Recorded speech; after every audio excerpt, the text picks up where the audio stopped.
नमस्कार दोस्तों, fact time में आपका स्वागत है। मैं हूं आपके साथ विशाल बजाज। आज हम समाज के लोगों के बीच पहुंचे हैं, उनके विचार जान रहे हैं, क्या कहना है उनका बाबा राम रहीम जी के बारे में, डेरा सच्चा सौदा के बारे में। डायरेक्ट लोगों से चर्चा करते हैं, इसके बारे में जानते हैं। नमस्कार मैम। सर मैम, आपका नाम? अनुराधा इंसा।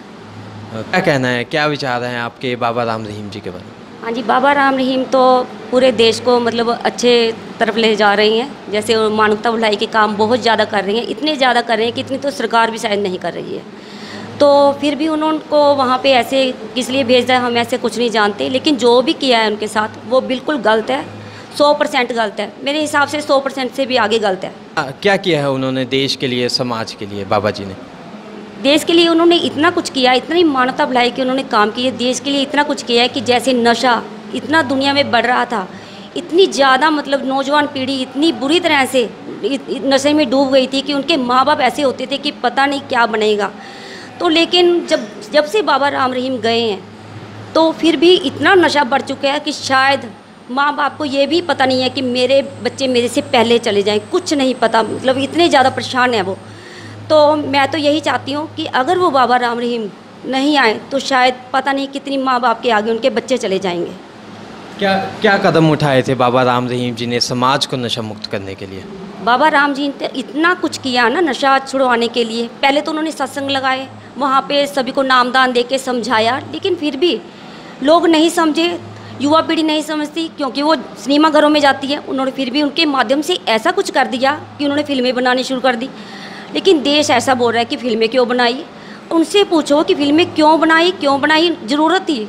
क्योंकि वो सारे सिनेमा घरों में जैसे नौजवान पीढ़ी जाती थी, उन्होंने सोचा कि चलो कोई बात नहीं, बाबा की फ़िल्म देख के आए। कुछ तो प्रभाव पड़ा और बहुत प्रभाव भी पड़ा फिल्मों का। इतना प्रभाव पड़ा कि जो नशे में थे उन्होंने फिल्में देख देख के छोड़ दिए वहीं पे नशे। यहाँ तक कि जो पान मसाला गुटखा वगैरह ऐसी गंदी चीज़ें थी उन्होंने वहीं पे फेंक के आ गए, क्योंकि पिताजी के वचन ही ऐसे थे। वहाँ उन फिल्मों में भी ऐसे वचन थे कि बस वहीं पे सब कुछ बुराइयाँ वहीं पे छोड़ दी और वहीं पे फिर बोल दे हमने तो नामदान लेना, सर से जाके पहुँच गए वो। मतलब इतना ज़्यादा प्रभाव पड़ा उन फिल्मों का भी। लेकिन पता नहीं दुनिया वाले कैसे बोलती है कि फिल्में क्यों बनाई। ज़रूरत थी, समाज को ज़रूरत थी फिल्मों की, लेकिन वो नहीं समझ सके। लेकिन गुरुजी ने सोचा कि चलो नौजवान पीढ़ी को हम इस तरीके से समझा दें। सब कोशिशें करके देख ली, लेकिन फिर भी इतनी कोशिशों के बावजूद इतना नशा, शायद ये नशा वालों को अच्छा नहीं लगा कि ये हमारा नशा बिकना तो बंद हो गया, शायद उन्हीं की वजह से। और मैं 100% क्या पता नहीं कितना परसेंट, मतलब हज़ारों गुना परसेंट ये नशा छुड़ाने वालों ने ही पिताजी को ऐसे अंदर किया है, जो भी कह लो। हाँ जी तो मैम अब बात की जाए डेरा की। आप डेरा सच्चा सौदा जाते हो? हाँ जी, जाती हूँ जी। 20 साल हो गए मेरे को जाते हुए।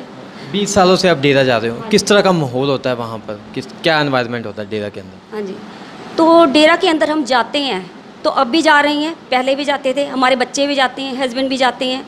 तो इतना मतलब शांति वहीं पे जाके मिलती है। जैसे घर में कुछ भी हो, चाहे मतलब कोई भी परेशानी हो, दिक्कत हो, जब वहाँ पे अंदर एंट्री कर ली तो पता नहीं क्या होता है। गुरुजी इतने ज़्यादा मतलब उनके वचनों से प्रभावित होते हैं। हमारी थकान क्या, हमारी टेंशनें क्या, सब कुछ बिल्कुल ख़त्म, नील हो जाती थी उनको देखते ही सार, क्योंकि वो भगवान का रूप है। मेरे को तो भगवान ही है वो, मेरे लिए तो बस। आप एक महिला हैं, डेरा के अंदर आप अपने आप को कितना सुरक्षित महसूस करते हो? डेरा के अंदर सुरक्षित क्या, वहाँ पे तो अगर कोई भी चला जाए अपने आप को सुरक्षित ही महसूस करेगा। अगर कोई चोर भी अंदर चला जाए ना तो वो भी उनको भी ऐसा लगेगा, और शायद डेरे वालों को भी ऐसा लगेगा कि ये हमारे बीच से ही हैं, अच्छे हैं।